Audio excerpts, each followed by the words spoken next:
Hello and welcome back to our 7th week of creating a studio together. It's Friday, February 26, 2021, and time is flying. I hope you've had an incredible weather week. It's been fantastic outside. I've had a really tough week personally, and so the weather has made such a positive impact on my life this week. So I hope that's been true for you. The sky is blue and beautiful, the sun is out, everything is melting, and it's looking even better for next week. So I hope you're enjoying it in some way, even if it's just from your window, just that you're seeing that sun out there. My driveway at night is a complete sheet of ice, and in the day it is a messy swamp out there of gravel and mud, but that's okay. That means we're getting closer to those great warm weather days in spring and summer. So back to the studio we go. And last week, if you tuned in, we were talking about bringing light into a studio space. And so we looked at fun lighting as well as functional lighting to just make us be able to see what we're working on. And so I hope that you thought about lighting. Even battery operated lighting can make your space fun and bring some spirit and just creativity to your space. So I hope that you'll play around with that idea. Today we are focusing on monochromatic colors, a monochromatic color scheme. So today I'm working with black and white. And often people will say, oh, black is such a heavy, dark color. And what I find is black gives me energy. It gives me just that edge in my art. It just brings something to the art that I make, and it feels powerful to me. Powerful in the sense that it rejuvenates me, especially when I'm late at night when I'm working on my art and I'm feeling really tired and I'm too tired to make art. Using some black can help me really focus in and give me that challenge. So I've been using black a lot because for some reason, black does that for me. I don't know if that's true for you of another color. Maybe it's red, maybe it's blue, maybe it's yellow, orange, or purple. Some color might rejuvenate you and bring your art alive or just wake you up. I hope that that is possible. So today I'd like you to think about one color in your space. So today I brought really black and white. And so maybe two colors, but it's kind of hard to bring black without bringing white because so many of the surfaces that we work on are that neutral white or one tone, and then we work on it. Okay, so I wanted to share with you some of the art that's in the space today. I've got a Mardi Gras mask from last week. We made those in our art therapy groups for Mardi Gras, for masquerades. There was a masquerade over Zoom for the Vitality Fitness Center, which was a huge amount of fun. And I think that's coming back next year, but hopefully in person for a Mardi Gras masquerade and guessing who is who. And then my Frida Kahlo, which I love to work in watercolor and get as many tones as I possibly can, working in one color, black, no grays, no other whites, but just black. And how far can I push that color, that one tone, to get all the colors that I want? Much like if you were using a pencil, but I love the challenge of watercolor. Can I control the watercolor to go where I want it to go? Like in the hair here, you know, the white is just negative space. I've left it blank. So how far can I push the color to get the shading and the value that I'm hoping for? Another thing is, back in January, we brought in an artist from Edgewood College, a student and artist who does animal drawings on wood in colored pencil. And so it really was a challenge for me to push, first of all, an art form that I'm not very, satisfied with, not very excited about. Colored pencils are not my forte, and really get excited about it. Push it so far that I got excited about layer after layer after layer after layer. And so this is my little skunk, taken from a photograph on the computer. And he is so much more than black and white. Although when we think of a skunk, we think of black and white, but he has blues and he has purples and he had browns and tans and greens in there. So I really pushed for that in my color. So he came into my space today because I think of black and white as a skunk. I've got my black and white paintbrushes, and I'll promote Lynn's on Odana, a great little art store. She's been there for about 40 years or more, and she loves Oakwood. So if you get a chance, she lets 2 people shop in the store at a time during the pandemic, or you can order online or give her a call, and she will even deliver to Oakwood. So great little store. Not normally would I splurge on some fancy brushes, but these were $10 brushes a piece. Normally I would buy a pack of brushes for under $10 and get like 6 or 7 of them. These happen to be $10 a piece, and somewhere around here I have a $20 brush. That is highly unusual for me. I don't do that, but I thought at some point when I was there shopping, I'm like, you know what? I buy a lot of art supplies for other people. I want to splurge in my own life. So bought those fun brushes that are black and white, can go into my space today and every day. And then I have this fantastic barn quilt behind me that my daughter made. And I thought she did a wonderful job executing the use of color in this. And she used black and white as kind of her backdrop, and then these beautiful blue tones and purple tones. And I just love it. It normally isn't in my studio space. If you watch my video series here, Creating a Studio, it usually hangs somewhere else in my house, but boy, did she do a fantastic job, and I loved to see this barn quilt. My other daughter also painted a barn quilt, which is fabulous as well. When she left the back of the barn quilt, the tone of the wood, and then my husband screwed it up to the wall, and that is not what was supposed to happen with that beautiful barn quilt.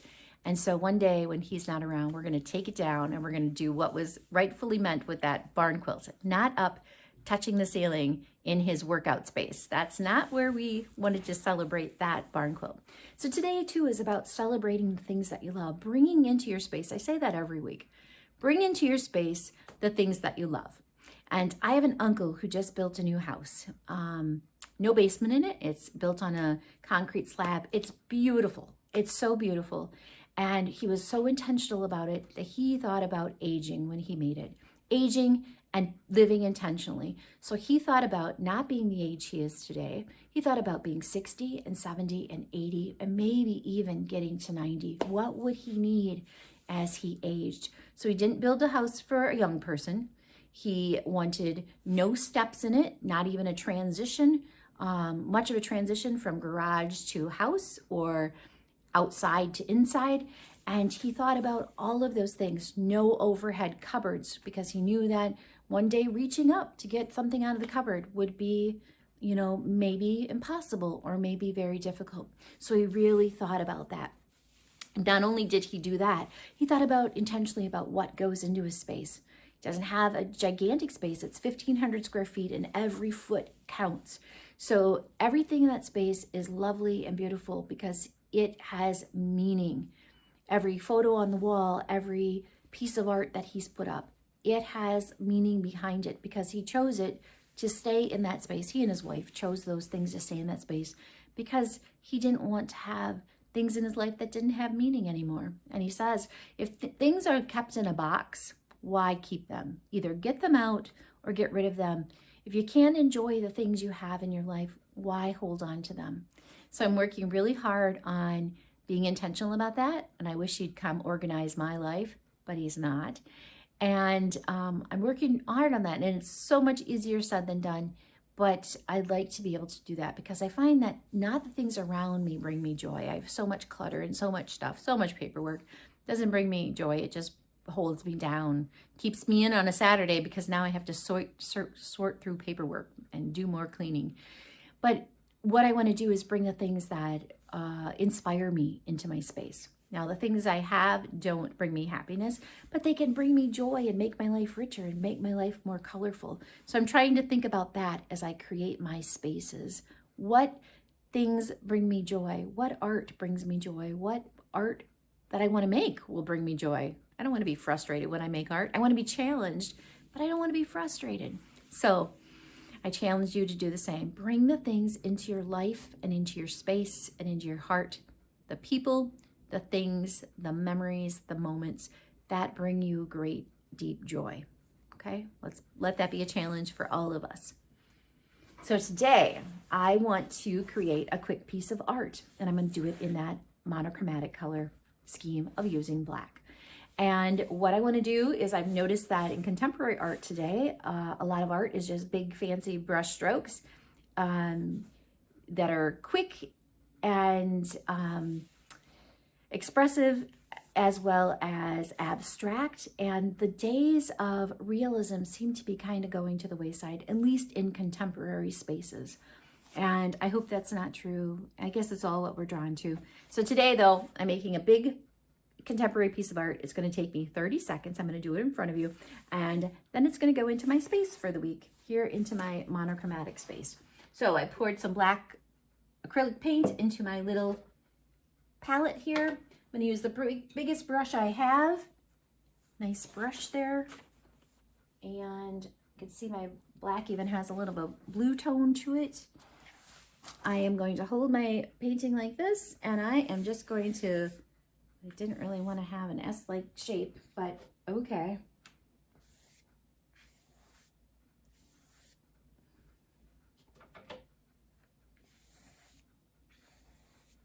So I don't know what I'm making, and I'm not real happy with that. So let me try again. I like the idea of the stroke, but I don't want anything that is representational. And now I'm getting what looks like an X and what looks like an S, and I don't want that. I just want brush strokes. So when we find that we're not happy, let's do it again. So I'm going to turn my paper over now that it's stuck to the other one, and I'm going to see if I can do something a little just more expressive. So I think if I really wanted to be expressive, I would open up my my other brushes. I've got some big foam brushes, and I would be able to get some brush strokes. But I like that very print-like quality. You know, like I've printed something with printer's ink. So that's a little bit better. It's non-representational. It doesn't make me think of an S or anything else. And I don't know. I'm struggling with this. I am not a contemporary artist. I don't know what I'm doing. And I'm just making a big mess here. So this is a big fail. But if I keep going,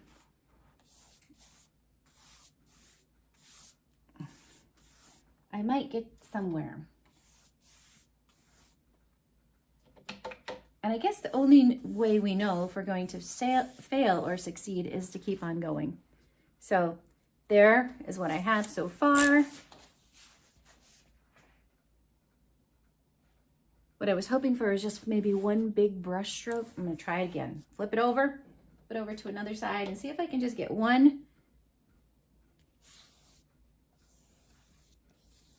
I think my biggest dilemma right now is that I don't have a big enough brush. So I'm trying to create something, or the illusion of something, with the wrong size brush. So the right tool for the job, they say, right?